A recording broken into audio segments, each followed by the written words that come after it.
ঝিনাইদহে মুদ্রা, ডাকটিকিট ও এন্টিক সামগ্রী প্রদর্শনী শুরু। সুলতান আল এনামের তথ্যচিত্রে দেখুন বিস্তারিত। ঝিনাইদহে শুরু হয়েছে 2 দিন ব্যাপী মুদ্রা, ডাকটিকিট ও এন্টিক সামগ্রী প্রদর্শনী 2025। শনিবার সকালে ঝিনাইদহ উপজেলা অডিটোরিয়ামে বর্ণাঢ্য আয়োজনে এ প্রদর্শনীর উদ্বোধন করা হয়। অনুষ্ঠানের প্রধান অতিথি হিসেবে উপস্থিত ছিলেন ঝিনাইদহ উপজেলা নির্বাহী কর্মকর্তা হোসনে আরা। বিশেষ অতিথি হিসেবে ছিলেন কালেক্টর মোস্তাফিজুর রহমান ও কালেক্টর সাইদি ইসলাম সাদি। অনুষ্ঠানের সভাপতিত্ব করেন ঝিনাইদহ জেলা কালেক্টর্স সোসাইটির সভাপতি মোহাম্মদ সাজ্জাদ হোসেন। অনুষ্ঠানটি সঞ্চালনা করেন সংগঠনের সাধারণ সম্পাদক আবির হাসান মিয়া। উদ্বোধনী অনুষ্ঠানে বক্তারা বলেন, সংগ্রহশালা বা কালেকশন একটি দেশের ঐতিহ্য, সংস্কৃতি ও ইতিহাসের প্রতিচ্ছবি বহন করে। তরুণ প্রজন্মকে এসব ঐতিহাসিক নিদর্শনের প্রতি আগ্রহী করতে এমন আয়োজন গুরুত্বপূর্ণ ভূমিকা রাখবে। আয়োজকদের পক্ষ থেকে জানানো হয়, প্রদর্শনীতে বাংলাদেশের বিভিন্ন জেলার সংগ্রাহকরা অংশ নিয়েছেন। এখানে রয়েছে দেশি বিদেশি পুরনো মুদ্রা, ডাকটিকিট, টোকেন ও ঐতিহাসিক এন্টিক সামগ্রীর সংগ্রহ। 2 দিন ব্যাপী এই প্রদর্শনী সর্বসাধারণের জন্য উন্মুক্ত থাকবে। ঝিনাইদহ জেলা কালেক্টর্স সোসাইটির উদ্যোগে আয়োজিত এ অনুষ্ঠানের সার্বিক সহযোগিতায় ছিলেন স্কুল শিক্ষক কুতুবুদ্দিন মিয়া। আজকের জেনারেশন বিভিন্ন প্রযুক্তি নিয়ে ব্যস্ত থাকে, তাদের আসলে কি বলবো, ক্রিয়েটিভ একটা জায়গা। এটা আমরা যদি এগুলো কালেক্ট করা বা এগুলো থেকে আমরা অনেক কিছু শিখতে পারি।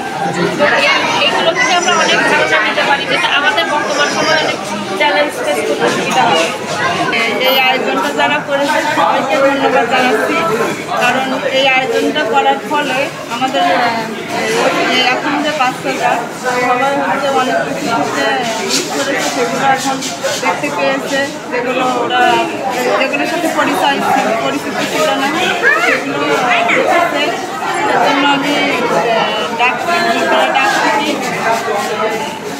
এন্টিক সামগ্রী প্রদর্শন অনুষ্ঠান দ্বারা আয়োজন করেছে, সবাইকে ধন্যবাদ। জোরে বলো। হ্যাঁ, টাকা দেখেছো, কয়েন দেখেছো, ভালো লেগেছে?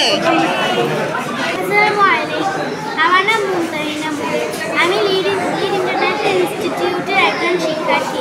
আমি আমরা মুদ্রা সম্পর্কে এখানে এসে অনেক জানতে পারলাম, এই জন্য আমরা মুদ্রাগুলো দেখতে এসেছি। এখানে এসে আর কি কি দেখলে? এখানে এসে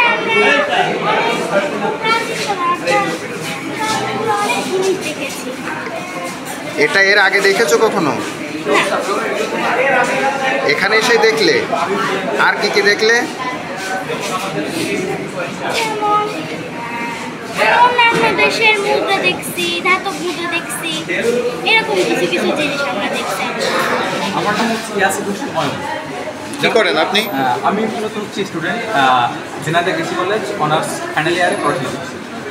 যেমন এটা হচ্ছে আপনার যমুনা ব্যাংকের কাছে পাঠিয়েছিল, সালটা হচ্ছে 1980 সাল। তো ওই সময় যখন পাঠাইছিল ওই সময়কার এটাও খুলে দেখে নেয়, কারণ ব্যাংকের কাছে পাঠাইছে। এর ভিতরে এখনো মানে বোঝা যাচ্ছে যে কোনো একটা কিছু আছে, তো কী আছে এটা কেউই জানে, এটা মিস্ত্রি হিসেবে এটা দেখে দেয়। আমি ঝিনাইদহ জেলা কালেক্টর সোসাইটির সাধারণ সম্পাদক। তো আমরা ঝিনাইদহ শহরের বিভিন্ন প্রান্তের স্কুলগুলোতে বা বিভিন্ন প্রান্ত থেকে ঘুরে ঘুরে বিভিন্ন সংগ্রাহকদের আমরা এখানে উপস্থিত করেছি। আমাদের এই জেলা কালেক্টর সোসাইটির প্রথম অনুষ্ঠান এটা 2025-এ আমরা এই সংগ্রহ অনুষ্ঠানের আয়োজনটা করেছি।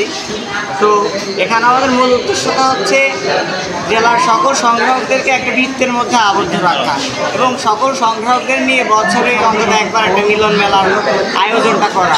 এই উদ্দেশ্য নিয়েই আমরা আমাদের এই আয়োজনটা করেছি। আমি নিজেও একজন সংগ্রাহক, আমার কালেকশনেও অনেক মুদ্রা রয়েছে খ্রিস্টপূর্ব 3000 বছর পূর্ব থেকে বর্তমান সময় পর্যন্ত অসংখ্য মুদ্রা এবং কাগজের রয়েছে। আর পরবর্তীতে বিভিন্ন মানুষের সংগ্রহ করছি, তাহলে বিভিন্ন মানুষের কিছু প্রয়োগ করছি। আমাদের বাংলাদেশে 1 টাকা থেকে শুরু করে দেশ স্বাধীনের পরে 1 টাকা থেকে শুরু করে বাংলাদেশের এখনকার পর্যন্ত বর্তমানে সব নোট আমার কাছে আছে এবং আমার কাছে বিভিন্ন দেশের 135টা দেশের টাকা আছে, এগুলো আমার সংগ্রহে আছে। এবং বিভিন্ন দেশের পয়সা, মুঘল আমলের কিছু পয়সা, পাকিস্তানি আমলের পয়সা, বাংলাদেশের সকল পয়সা, এগুলো আমার কালেকশনে আছে এবং পরবর্তীতে আরও কালেকশন ইনশাল্লাহ করবো আমি, এমন ইচ্ছা আছে।